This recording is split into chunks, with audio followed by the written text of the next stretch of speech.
I'm Merely Caruso. It's Tuesday, April 14th. Today, less pain at the pump. We're taking more action to help build that bridge. What the federal government is doing to save you money the next time you fill up your gas tank. Also today, the former operator of a care home is taking the WRHA to court. How much the company is on the hook for after the province expropriated the facility earlier this year, plus waiting to work. We are working every day, but on top of that, we have to consider our status here.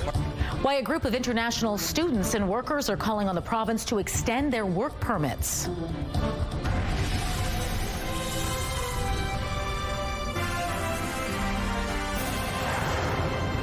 Good afternoon. Thanks for joining us. Drivers, some much needed relief is on the way. Starting Monday, you will no longer have to pay the federal gas tax. Ottawa is temporarily suspending it. Standing by live with all the details for us is CTV's Daniel Helmerson. So Daniel, how much is this going to save us at the pump? Good news, Marilee. About 10 cents a litre on regular gas and 4 cents on diesel. Mark Carney announced he was cutting the excise tax on gas in Ottawa today, just hours after his government secured a majority following 3 big by-election wins last night. We all know that because of the war with Iran, fuel prices have increased sharply around the world, including right here in Canada. So we're taking more action to help build that bridge over short-term pressures. As you heard the Prime Minister say, fuel prices have surged since the war in Iran began in February, topping out at more than 40 cents a litre in some regions. Carney said the tax holiday is all geared towards building a stronger economy and giving drivers a break. Now, as you mentioned, the tax holiday begins April 20th and will last until September 7th. So hitting the road this summer may be in reach for some drivers. All right, Daniel, what about the opposition? What is it saying about this? Pierre Poilievre is actually the one who came up with an idea for a gas tax holiday a little earlier this spring. But here, people are reacting to it and saying, you know, it's a good first step, but it doesn't go far enough. Now, coming up at 6, the more permanent measures being called for to save you money. Merely, that pressure isn't only being put on the federal government. Many are also looking at the province to take action.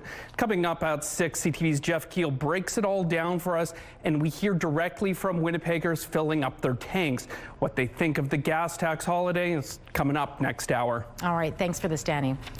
An incredible story of survival coming out of southern Manitoba tonight. Mounties say a 4-year-old boy is in stable condition after falling into a creek and being sucked through a culvert.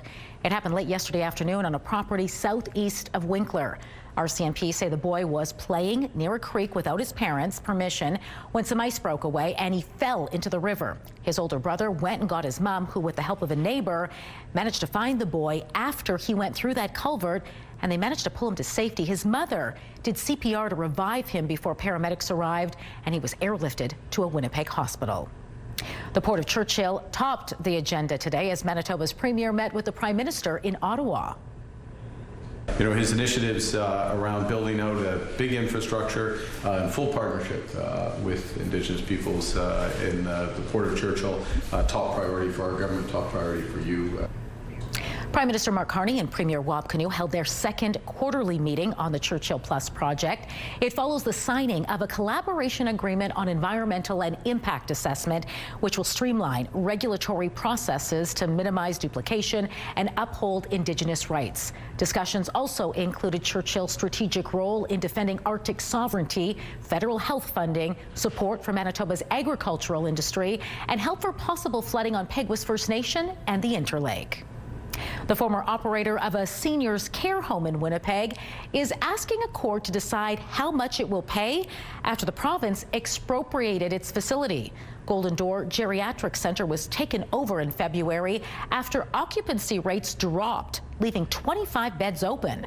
A statement of claim was filed last week against the Winnipeg Regional Health Authority. The documents say the center, which operated under the company Pembina Care Services Limited, told the health authority in March last year of its intent to permanently close.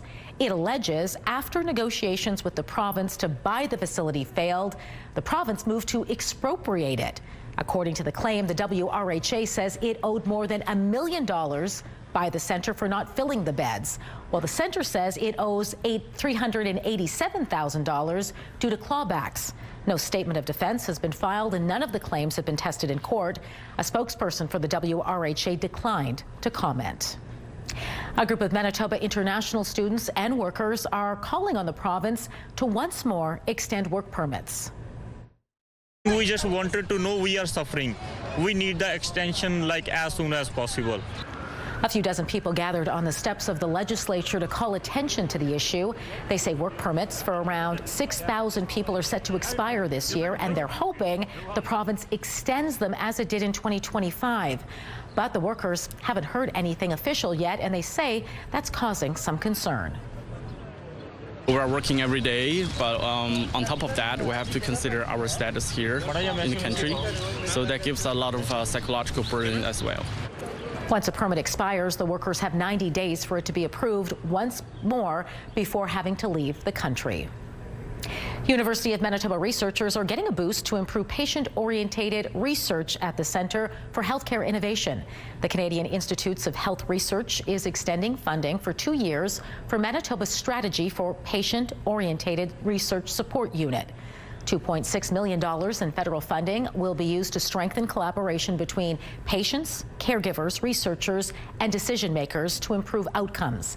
It will also help build on shared health, patient, and family advisor network, Indigenous health partnerships, researcher training, and patient perspectives in health decisions.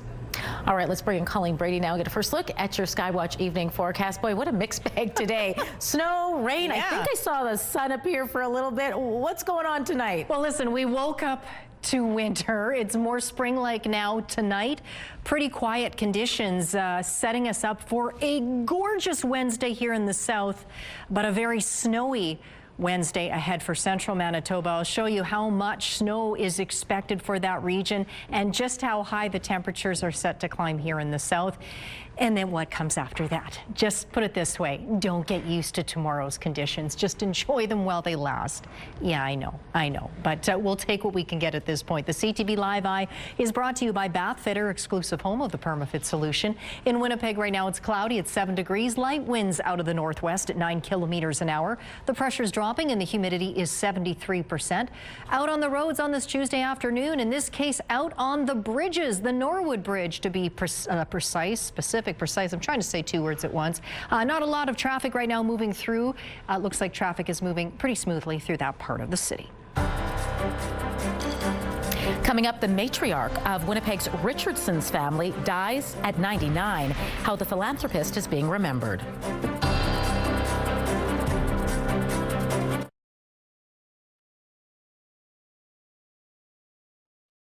Get Winnipeg's top stories, breaking news alerts, and watch live. Download the CTV News app. Taking a look at the markets now, crude oil dropped $7.80. The Canadian dollar rose 0.3 cents. Gold jumped $82. The TSX added 223 points. The Dow Jones is up 317 points, while the Nasdaq gained 455 points. A renowned Winnipeg philanthropist and volunteer has died. Tannis Richardson passed away at the age of 99. James Richardson and Sons Limited made the announcement today in a news release. Richardson was described as an accomplished community leader and champion of arts and culture. She held numerous board appointments and was involved with the Kidney Foundation of Manitoba, International Society for Heart Research, United Way, Ronald McDonald Children's Charities, and the Winnipeg Symphony Orchestra. Richardson was also instrumental in the development of the Winnipeg Art Gallery. She was the recipient of numerous awards, including being named a member of the Order of Canada in 2003. In 2020, she published an autobiography called Vignettes from My Life. Israel came to a halt today in honor of the victims of a dark moment in human history.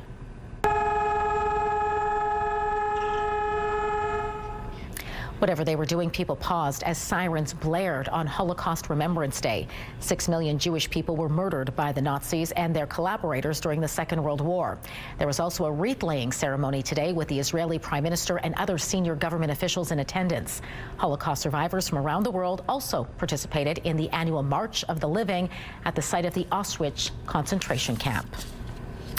The gap between Canada's richest and poorest is growing even larger. The income gap measures the difference in the share of disposable income between households in the top 40% and those in the bottom 40%. And according to Stats Canada, it reached 46.7 percentage points in 2025. The agency says the lowest income households saw wages rise slower than overall average, and their investment incomes fell because of lower interest payments on savings. Ma and Pa and Mary and Laura left the big woods of Wisconsin and moved to the prairie. Finding a home reboot of a beloved classic filmed right here in Manitoba is set to premiere soon. All those details coming up after the break. Have a news tip? When you see news happening, let CTV News Winnipeg know. Text your tips, pictures, and videos to 10400. That's 10400. Message and data rates may apply.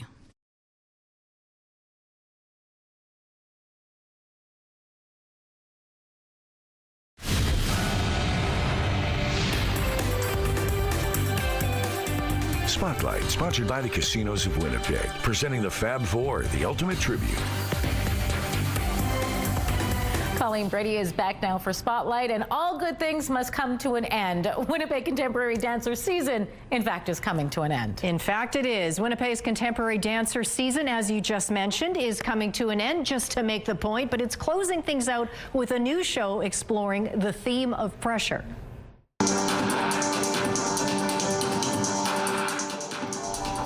It's called Accumulation. Now, the program explores what happens in life when things begin to pile up, both personally and professionally. And it delves into the shared experience of modern life, specifically that feeling that something has to give. Explores sort of how we feel on the inside and outside when things just start to build up, pressure up. You know, it could be society, it could be work, it could be your home life. The show kicks off on April 17th and runs through the 19th over at the Rachel Brown Theatre. Tickets are available through Winnipeg's Contemporary Dancers website. The trailer was just released for a classic TV show reboot. And it was filmed right here in our province. And even though they were all alone and very small against the sky and the stars,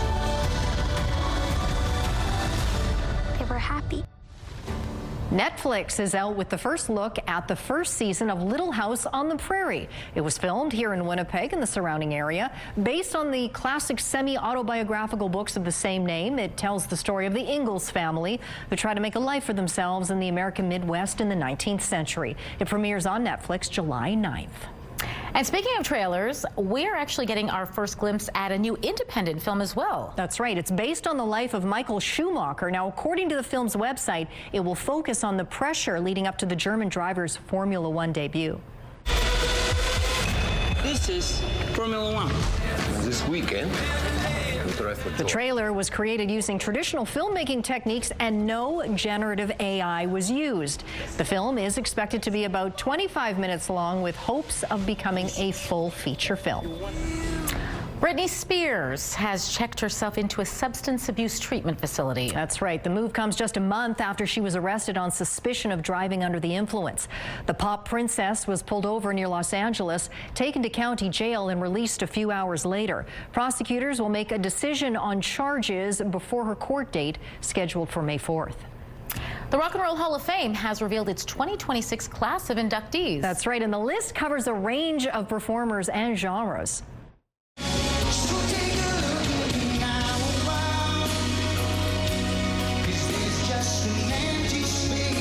Put him in instantly, Colleen. Listen, this one is long overdue. overdue. Grammy-winning pop rock icon Phil Collins, known for solo hits like In the Air Tonight, is heading into the Rock and Roll Hall of Fame on his very first time on the ballot. Now, he's already been inducted once before, of course, as a member of Genesis. This year's class is also bringing a bit of Manchester into the spotlight, with Britpop legends Oasis recently reunited and made up of brothers Noel and Liam Gallagher getting a nod. Other inductees include Sade, Queen Latifah, and Wu-Tang Clan.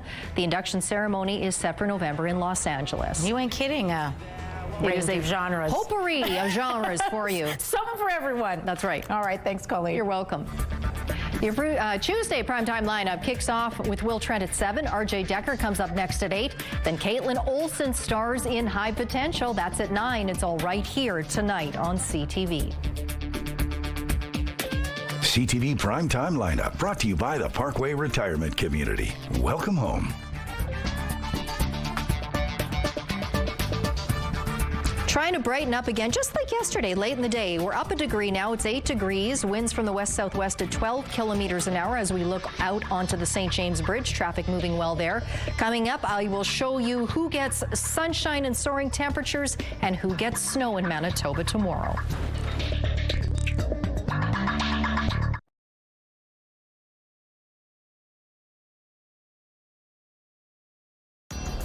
Women's clothing provided by RW & Company. Salon services provided by S&T Spa Salon.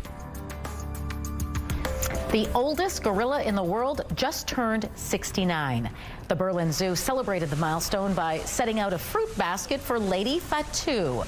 She's known as the Great Dame of the zoo and was certified last year by Guinness as the oldest living gorilla. She was born somewhere in West Africa and arrived in Europe in 1959 in the luggage of a French sailor. Now, according to the Berlin Zoo, the sailor was unable to pay his bill at a tavern and gave the gorilla to the landlord as payment. From there, she ended up in the German capital.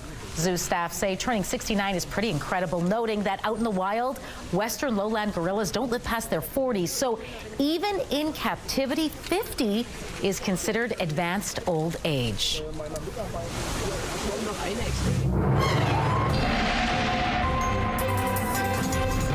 CTV Skywatch weather brought to you by South Beach Casino and Resort. Visit southbeachcasino.ca.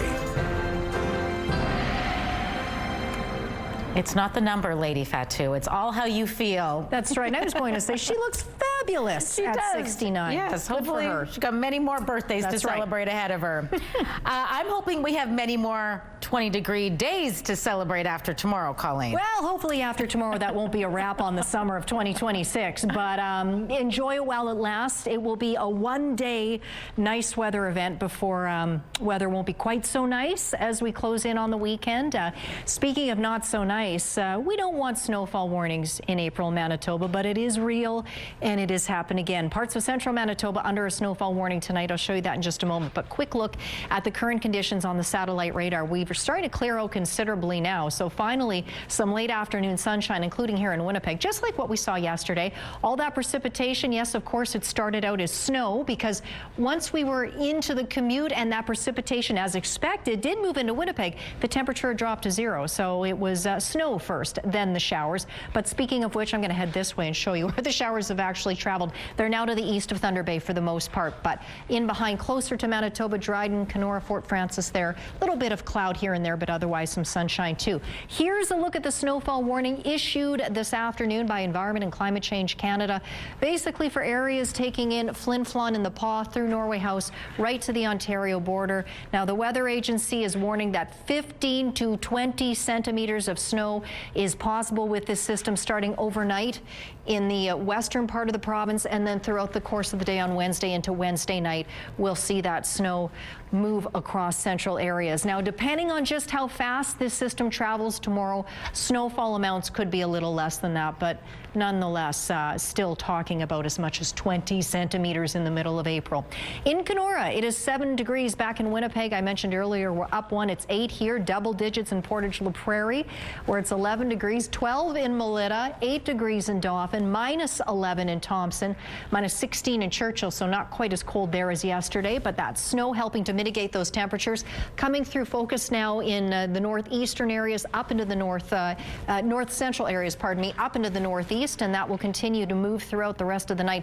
This is round one, if you will. This is a low that's formed yesterday over northern Alberta, crossing Manitoba this afternoon, not just with snow, but you can see right along the southern flank a little bit of freezing rain, and then where temperatures a little warmer, some outright shower activity. But as that disturbance moves on out, this one moves on in, and this one will be much more potent, as I mentioned, with much more snowfall expected. But again, on the southern flank in central areas pushing into the northern interlake, watch out for freezing rain. And then even further south where temperatures are warmer, watch out for showers. Further south, meanwhile, while it will be snowy there, it will be like summer almost here, with temperatures soaring close to 20 degrees in southern Manitoba under a mix of sun and cloud. Now, the winds will be strong out of the south, ushering in that warm air, but we'll take it because it won't be lasting long. That snow, as I mentioned, will continue into Wednesday night, more focused in the northeast after it clears out of the northwest. Then it's our turn for freezing rain more than anything else, although there is the possibility of, yes, some snow crossing southern Manitoba throughout the day on Thursday. Tonight we stay above freezing, so all that precipitation today out on the roads and sidewalks, it will not freeze over. Partly cloudy, winds out of the south at 20 kilometers an hour. Strong south winds tomorrow, setting us soaring all the way up to 19 degrees in Winnipeg under a mix of sun and cloud. And then this, flurries or freezing rain possible, a high of just 1 degree. Snow is likely Friday morning with a high of -1 on Saturday, but at least some sunshine, sunnier and warmer Sunday, 6 degrees, back up to 15 by Monday. What a roller coaster. Our first weather photo takes us out to Transcona. It's beginning to look a lot like Christmas out there. That is from Ron. My goodness. It is the middle of April. And with that said, I thought I would treat you to a little bit of cuteness. This was on the bridge at Emerson. That photo is from Connie, and you can email us yours to winnipegweather@ctv.ca. More cute, less snow, I agree. Baseball legend Ichiro Suzuki was known for getting hits in his career, but his new statue in Seattle is a bit of a miss for now. Check this out. As the statue was revealed, a bit of a mishap. The bat on the statue is actually broken. Whoopsies. Luckily, he was able to just laugh it off. The team's social media account also had a bit of fun with this as well, joking that the replica statue giveaway that's coming up would also come with a broken bat. It's memorable. It sure is. Collector's item now. That's right. All right, that does it for this hour, but don't go far. We're back at 6 with much more local news. Hope to see you then.